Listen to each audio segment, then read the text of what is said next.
Hello friends, welcome to சமையல் flavours. நம்ம இன்றைக்கி ஒரு ஈஸியான மெத்தடில் எள்ளு கொழுக்கட்டை எப்படி செய்யுதுன்னு பார்க்கலாம். நான் சொல்கிற இந்த மெத்தடில் செஞ்சு பாருங்கள், ரொம்ப டேஸ்ட்டாக சாஃப்டாக இருக்கும். வாங்க எப்படி செய்யுதுன்னு பார்க்கலாம். நான் 1 கப்பு அரிசி மாவுக்கு அரை கப்பு வேர்க்கடலை இந்த மாதிரி ஃப்ரை பண்ணி க்ளீன் பண்ணி எடுத்துருக்கிறேன். அதை ஒரு மிக்ஸி ஜாரில் மாற்றிக்கலாம்.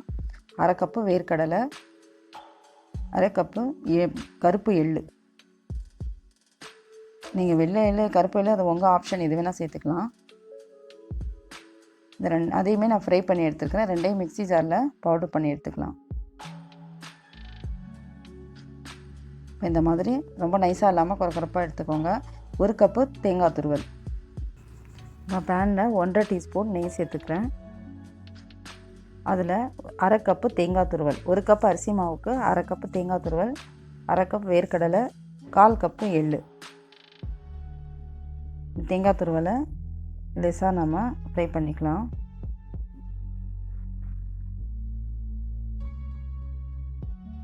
ரொம்ப கருகாமல் லேசாக கிளறி விட்டுட்டே இருங்க. இப்போ இந்த ஸ்டேஜில் நம்ம பொடி பண்ணி வச்சுருக்க வேர்க்கடலையும் எள்ளும் சேர்த்துக்கலாம். அதையுமே லேசாக கிளறி விடுங்க.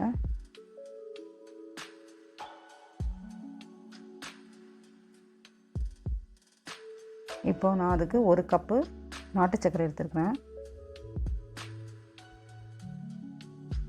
1 கப் அரிசி மாவுக்கு 1 கப் நாட்டு சர்க்கரை. அதை நல்லா மிக்ஸ் பண்ணி விட்டுக்கோங்க. ஒரு 1/4 டீஸ்பூன் ஏலக்காய் பொடி எல்லாத்தையும் சேர்த்து நல்லா மிக்ஸ் பண்ணுங்கள். இதை பச்சையாக அப்படியே மிக்ஸ் பண்ணுறதை விட இந்த மாதிரி நீங்கள் லேசாக நெய்யில் மிக்ஸ் பண்ணி வச்சிங்கன்னா நல்லாயிருக்கும்.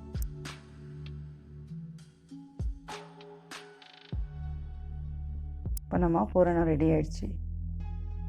இதை நம்ம ஸ்டஃபிங்கில் உள்ள வச்சுக்கலாம்.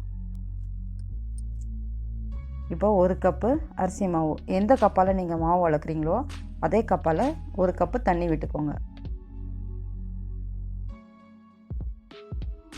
நீங்கள் டம்ளரால் அளந்தாலும் சரி, நீங்கள் எதாக அளந்தாலும் அந்த 1 கப்புக்கு 1 கப் தண்ணி. இப்போ இதில் அரை டீஸ்பூன் நெய் விட்டுக்கிறேன். தேவையான அளவு சால்ட்டு.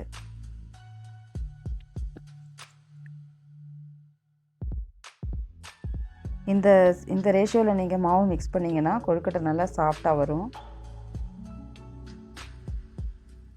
இப்போ பாருங்கள், தண்ணி சூடாயிடுச்சு. இப்போ தண்ணி சூடானோடனே நம்ம அரிசி மாவு சேர்த்துக்கலாம். கொஞ்சம் கொஞ்சமாக விட்டு நீங்கள் மிக்ஸ் பண்ணிங்கன்னா கட்டி வராது உங்களுக்கு. நல்லா மிக்ஸ் பண்ணிக்கோங்க. உங்களுக்கு ரொம்ப கட்டியாக தெரிஞ்சதுன்னா லேசாக தண்ணி தெளிச்சிக்கலாம். ஆனால் இதுவே கரெக்டாக இருக்கும். நல்லா மிக்ஸ் பண்ணி ஒரு நிமிஷம் கொஞ்சமாக சிம்மில் விட்டுருங்க.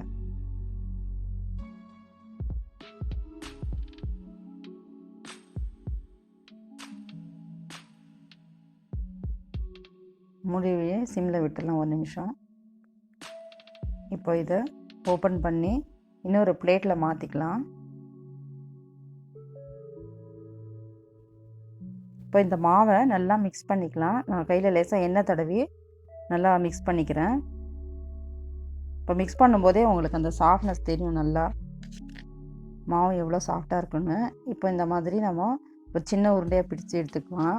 உங்கள்கிட்ட கொழுக்கட்டை அச்சு இருந்தால் அதில் வச்சு செஞ்சுக்கோங்க. இல்லைனாலும் இந்த மாதிரி இதை ஃபோல்ட் பண்ணிக்கிட்டு நல்லா தட்டி விட்டுக்கோங்க. தட்டி விட்டுட்டு சென்டரில் நீங்கள் நம்ம அந்த ஸ்டஃபிங் வச்சு அதை நம்மளுக்கு எந்த ஷேப்பில் பிடிக்குமோ அந்த ஷேப்பில் பிடிச்சிக்கலாம். இப்போ நான் இதில் ஒரு அரை டீஸ்பூன் இந்த மாதிரி உள்ள ஸ்டஃபிங் வைக்கிறேன். நான் உங்களுக்கு 2 மெத்தடில் செஞ்சு காமிக்கிறேன். உங்களுக்கு எது ஈஸியாக இருக்கோ அந்த மாதிரி செஞ்சுக்கோங்க.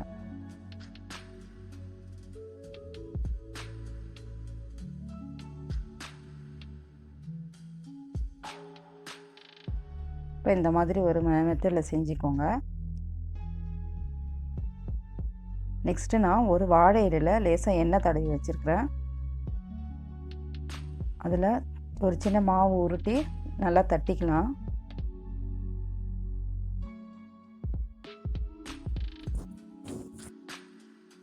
இந்த மாதிரி தட்டிக்கிட்டு சென்டரில் நம்ம அந்த பூரணத்தை வச்சுக்கலாம்.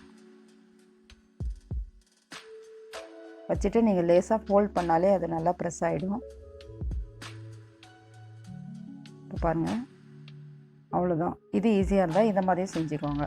லேசாக அந்த எட்ஜஸ் மட்டும் நீங்கள் ப்ரெஸ் பண்ணி விட்டிங்கன்னா அந்த இது வெளியில் வராது. இப்போ நான் இந்த மாதிரி 2 ஷேப்பில் செஞ்சு வச்சுருக்கிறேன். இதை ஒரு தட்டில் நீங்கள் வாழை இலை வச்சு அதில் லேசாக எண்ணெய் தடவி அதில் அடுக்கி வச்சு ஒரு 5 நிமிஷம் வச்சிங்கனாலே போதும், நல்லா வெந்துடும்.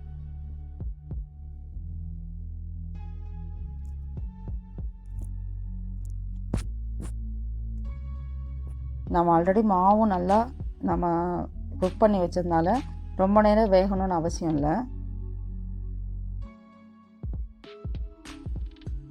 இப்போ 5 நிமிஷம் ஆயிடுச்சு. நம்ம ஓப்பன் பண்ணி பார்க்கலாம்.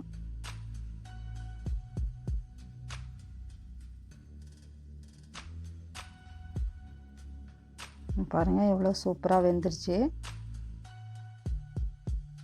நீங்கள் எப்பயுமே கொழுக்கட்டை வந்து இந்த மாதிரி ஒரு வாழையில வச்சு செஞ்சிங்கன்னா ஸ்மெல் நல்லாயிருக்கும், உங்களுக்கு டேஸ்ட்டாகவும் இருக்கும்.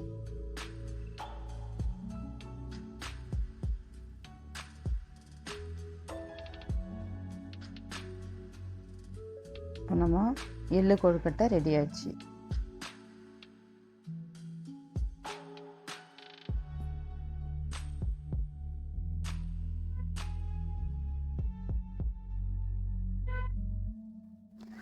நான் சொன்ன மெத்தடில் நீங்கள் இந்த மாதிரி கொழுக்கட்டை ட்ரை பண்ணி பாருங்கள். உங்களுக்கு செய்கிறதுக்கு ரொம்ப ஈஸியாக இருக்கும். இந்த மாதிரி சாஃப்டாகவும் இருக்கும். பசங்களும் ரொம்ப விருப்பமாக சாப்பிடுவாங்க. இந்த ரெசிபி நீங்களாம் ட்ரை பண்ணி பார்த்துட்டு எனக்கு கமெண்ட் பண்ணுங்கள். இந்த வீடியோ பிடிச்சிருந்தால் லைக் பண்ணுங்கள். கண்டிப்பாக என்னோடய சேனலை சப்ஸ்கிரைப் பண்ண மறந்துடாதீங்க. தேங்க்யூ.